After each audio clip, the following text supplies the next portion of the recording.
name is Svila Beck, the Rabbi from Another Planet. Please like, share, and subscribe, and ring the little bell so you're notified when new videos drop.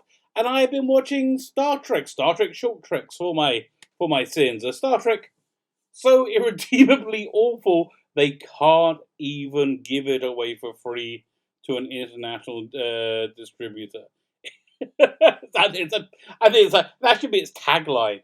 And I really didn't want to watch these, but okay. But yeah, if you don't new to my channel, my name is Svila Beck, the Rabbi from Another Planet. I'm a genuine rabbi. I'm a real rabbi, and right now it's the festival of Sukkot or Sukkot, depending on where you're from. It's the festival of booths, and basically we religious Jews try and take this week off or to work less this week in between the many strange things that we do to celebrate the holiday. So I had some time on my hands. I had these two Star Trek short treks, which, and the only reason I have them is because my daughter, who's nearly 20, 22, really liked CBS All Access because it works in Israel with a VPN and it's got a bunch of shows on that she watches. I wasn't going to subscribe to it again, but I'm doing it. So as I got it for free, I figured, I'll watch these Star Trek. But that's the only one. I'm not going through a paywall for this dross. Okay, and so let me back up and give you a bit of my my background with Star Trek Discovery, which was for the first how many?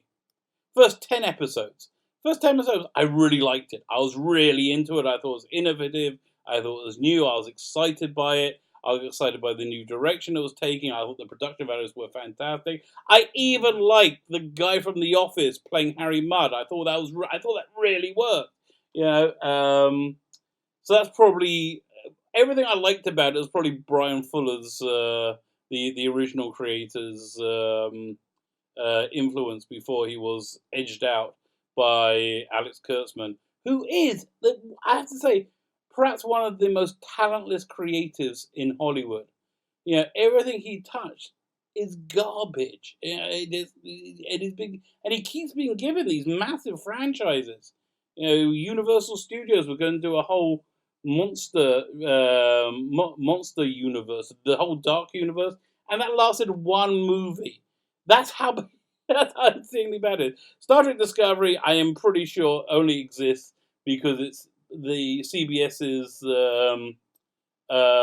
entry into the streaming wars, and if they cancel it, they're just gonna lose the streaming wars. They're gonna look bad, but they're gonna lose it anyway because this is just garbage.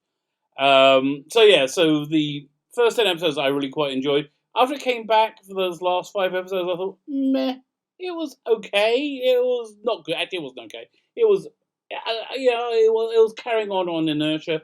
Season 2, I thought, was breathtakingly awful.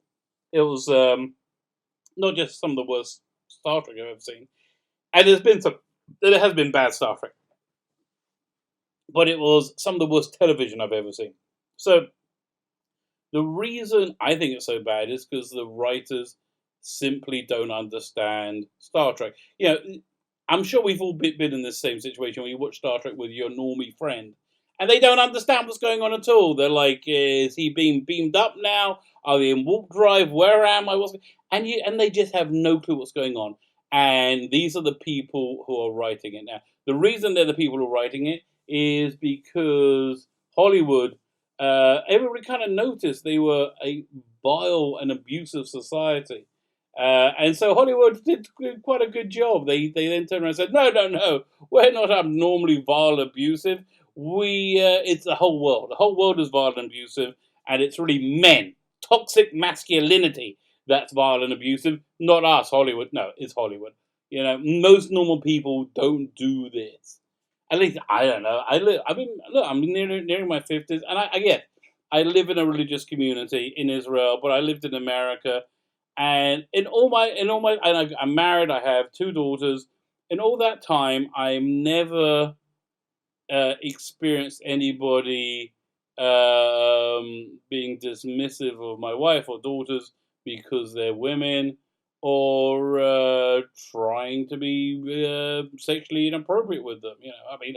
Other than me, And that's just my wife. I obviously not my daughters. Although I do threaten them when they're being a pain in the ass that if they don't be quiet, I will tell them the position they were conceived in, which is a fantastic threat if you want to get a bit of peace. But I digress. Um, so I watched these first two short treks, and yeah, they're not very good. The first one is Spock's first day on the Enterprise, which actually should be a pretty good idea. That should yeah, that sounds like a decent premise. And he's met by number one, and they get caught in an elevator. That's essentially the plot. And where to begin? Okay, Rebecca Romaine, very good. I do like her in it. Anson Mount always elevates as Captain Pike, always elevates the scene he's in. But they're just given so much dross to say that their material is awful. Ethan Peck Spock does not work at all. Cosplay Spock, as he's better known. Zachary Quinto Spock, I think, was pitch perfect. It just it completely nailed the character. Zachary Quinto was the guy who played Spock in the J.J. Abrams movies, and but Ethan Peck, not at all, not at all. So it just doesn't work, and not only that, it's kind of the writing of it, which, oh my god, is by Michael Chabon, who's the showrunner on the Picard series, which looks pretty good in the trailers, but I can't imagine it's going to be anything other than awful with the Alex Kurtzman team writing, and also this short trek by Michael Chabon just belies a deep lack of understanding and knowledge of the character. So it doesn't strike me as being Spock at all. And the other stupidity is that you see the turbolift from the outside, and it's in this massive aircraft hangar that's with insane amounts of room. No, it's on a spaceship which isn't very big. Everyone's very cramped together on it. It's just, again, if they just knew and understood Star Trek a little bit. I'll give you another thing. I quite like the Enterprise uniforms. I like the colours of them. I thought they're very bright and vibrant. But something I always had problem with is the zippers. They have zippers going down the side of their near the front of their tunics.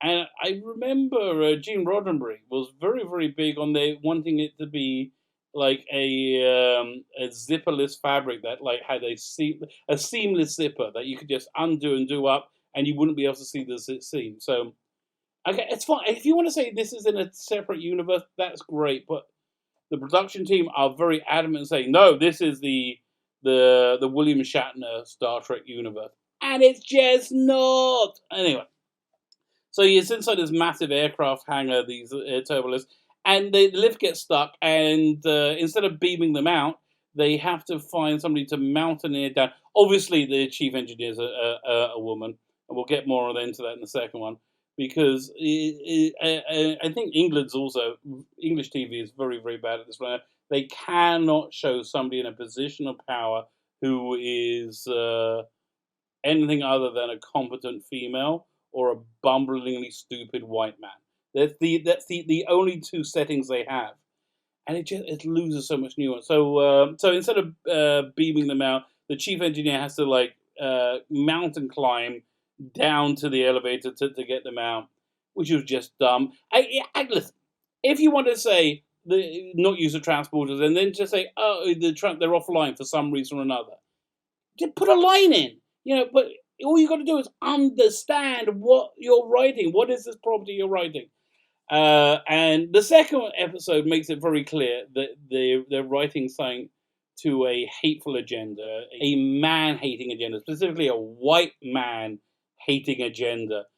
Which is so and in doing so, they don't see how they're just they're presenting the absolute opposite of what they want to present. You have this this new female woman of science take over a science vessel, and there's a bumbling, stupid old white man who can't get his tablet to work until another woman of science, a black woman of science, a trill black woman of science.